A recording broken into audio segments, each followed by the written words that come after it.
So last time we built our own pipe, custom pipe.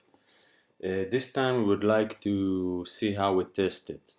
We'd like to run automatic testing and see if we have any problem with our code. Usually you build your test before you create your component, and then as you build it, you test it and you see if you manage to fix all your problems that you anticipated before. But for this demo, I'm just gonna show you how you do it, so you can implement it.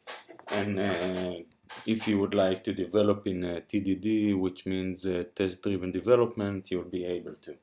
So let's begin by creating a new TypeScript file, and we'll call it pipespec.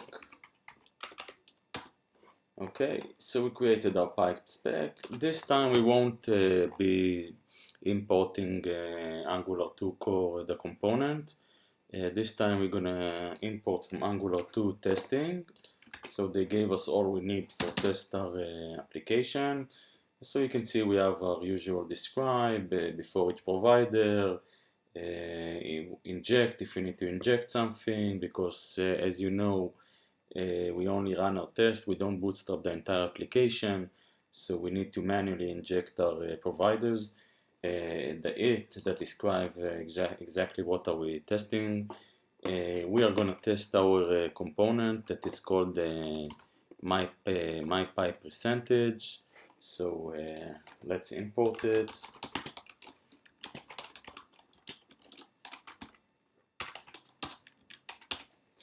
And this is our component.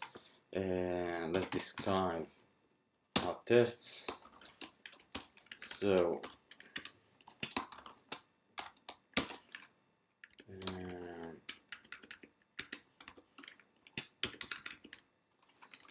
we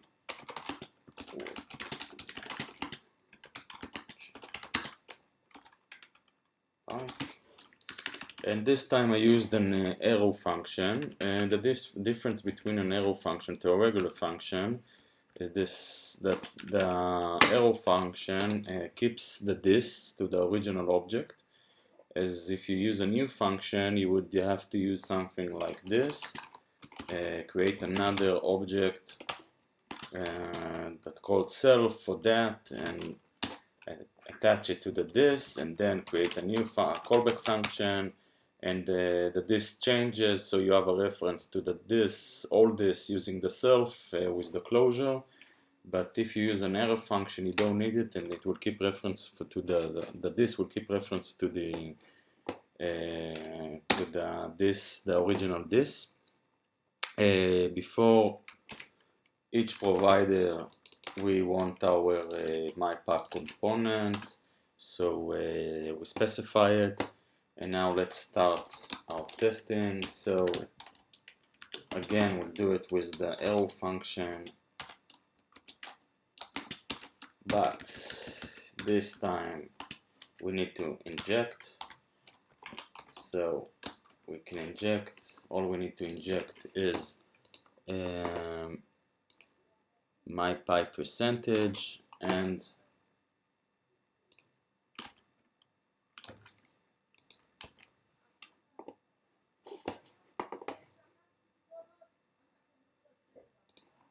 sorry, just a second. So we're injecting my pipe percentage, and then okay, and then we're gonna have it in our arrow function.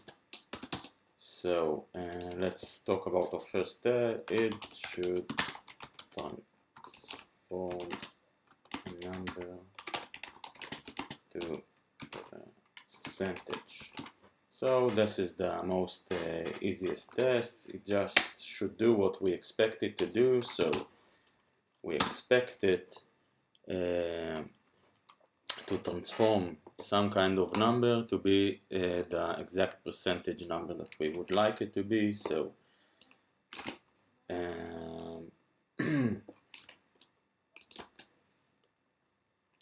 what are we missing here? Oh, we didn't enter it in the right place. So there we have it. We have IntelliSense. We can see that the MyPipe percentage has the transform function, and let's see that everything is running. Let's see that everything is closed.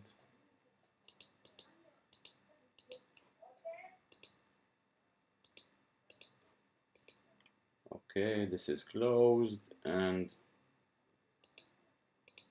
this is closed, no problem, and this is closed. Okay, so you see that the TypeScript doesn't indicate that we have a problem. All we have to do is run npm test. It will take some while to bootstrap everything you need, so let's keep on writing our tests. And the next test we would like is we want it to fail. If we're trying to convert 51%, it shouldn't be 50%, so we can see that every test is just completed and everything is running, and this not to be 50%, so we expect it to give the exact value that we want. What else we would like it to do? Let's see what happens. It shouldn't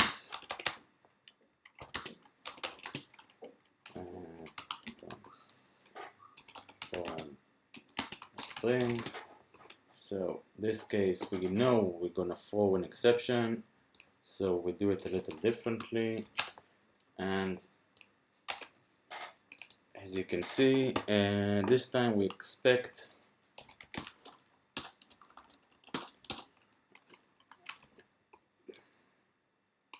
we would like to transform a string, and what happens if we transform a string? It should throw an exception. Right, so let's see what happens. And our last test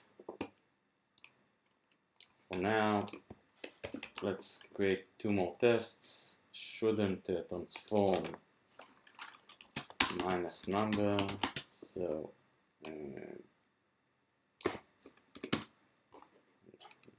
-9 shouldn't transform, and it shouldn't transform a number not bigger than 1, and let's change it to 9. Again, we're gonna run our tests.